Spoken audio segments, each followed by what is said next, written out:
it's corn tortillas, so I just decided to use Aldi's.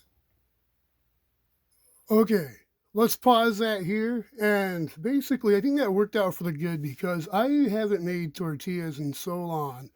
And, of course, when I was making this dish, I decided, actually the rice turned out really well. I don't notice any allergic reaction, I don't think, but I haven't been eating too much allergy, like autoimmune, protocol, kind of like defiance foods. So, I'm not getting like the swollen lip kind of sensation to begin, probably going to be breaking out, with atopic dermatitis or eczema, basically. Well, so I looked back online. I'm like, oh, duh, I got that at Walmart clearance. And this stuff is totally, where was that one? Looks like there's already a Reddit. It's been discontinued. I guess maybe they found mold in the last batch or some batches, and I don't know if that screwed over that product, so it's not on the market anymore. Well, I'm going through the comments, and they mentioned you can make it. And there's actually this Rick Bayless. I guess he's a guy who come up with the recipe. So I'm going to go ahead and just scroll here, see the link up here, and I decided I'm going to go ahead and try to make some of this sauce and see if I can make it and make it better. Well, I don't ever use chili, so I don't have chilies. I just don't like I'm kind of like a wuss with those things. I really don't like hot, spicy. It makes me, burn. It makes me more than burn. It makes me inflame. So, unfortunately, as much as I enjoy the flavors, I don't mind it. I never had an issue with. Till later, I realized, like I quit cannabis indica, and it's like I don't want to be jacked up on store bought medications, so I don't inflame or break out.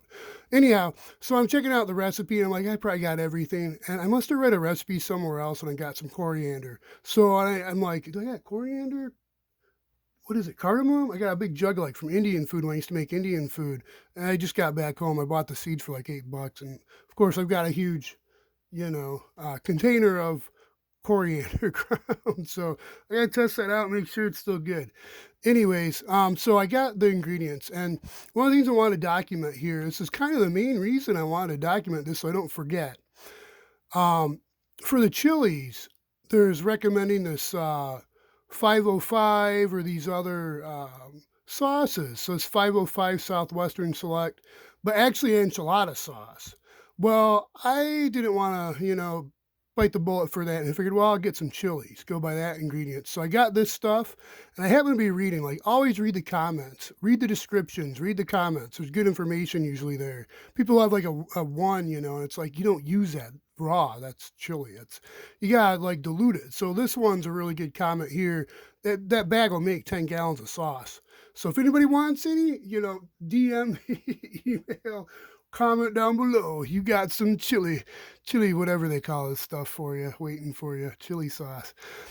Straight up from New Mexico, the real deal. But anyhow, main thing that I wanted to document was a tablespoon of this is equivalent to a whole dried chili. So back to over here where we were, I'm going to want 4 tablespoons for 4 medium chilies. Debatable, I might want to go less. There's a comment down here, a gal who's from Jalisco, Mexico, and they don't. The little one can't tolerate the spicy foods, so she has a different ingredient. She does it a little differently. So I don't know. I might want to consider that, but main thing to document because I don't have the dried chilies, which would keep probably better.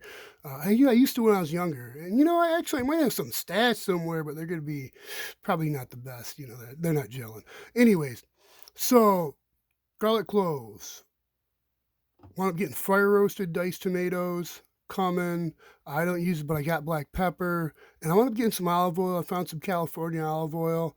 So I got some of that. I had I think my olive oil's out or almost out. So I needed that anyways. I wound up getting bone broth. So I got chicken bone broth. I like bone broth personally. It's got more newts in it. So I went with that.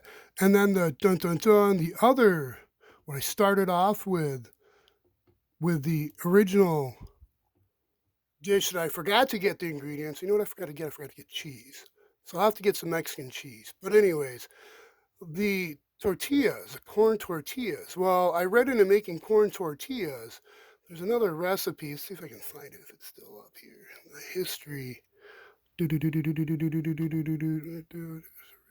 medical research. Uh-oh, look out, my porn's gonna be showing up. Just kidding. I don't look at that stuff much. At least the nudies. It's for the cost of a lunch. I mean, come on, it's not. Come on. So, anyways, our best corn tortillas. And oh, okay, here it is. Masa harina. So I've never used this before. So I must have made the wrong things. So this recipe here, I wound up doing with Keen Arthur Organic. I figured I'd go organic with the range of different ingredients, and why not? Why do it? And it's super simple. So the main thing it looks like it's going to be challenging is mixing the water and then maybe even spritzing with water. So I'll have to get a spray bottle and figure that out while I'm cooking. So that'll be a little bit challenging. But anyways, there's that here. So here you go in here, inspiredtaste.net. That's going to be my, how I am with recipes. Yeah, inspiration. That'll be the inspiration. So, okay. So it's documented for me in the future and anybody else who's interested. There it is, mainly Frontura red chili. This is supposed to be the Frontura by the guy Rick Bayless. You all know him, right? Everybody does. Everybody know him. I don't. I gotta read into. I don't know who he is. Anyways, so and then a tablespoon of this equivalent to a whole dried chili, and I wound up going with this stuff. Sound like the 505 should be a good brand. It looks like it's made in the U.S. So it's a product New Mexico. Little shady, yeah, a little sodium benzoate, but it's 1/10%, which is like something like I forget what it was, like a tenth of a teaspoon. So it's like a really small amount. And then you're using like 4 tablespoons a serving, so it should be okay. But you can confirm out there and see what's in, that concentration, if that's the same that's in fruits or whatnot. Okay, I'm gonna go. This is probably going for 10 hours. Okay, 7 minutes. All right, bye. Be safe. Stay healthy. Until next time, learn something new. Save, and keep Christ with you.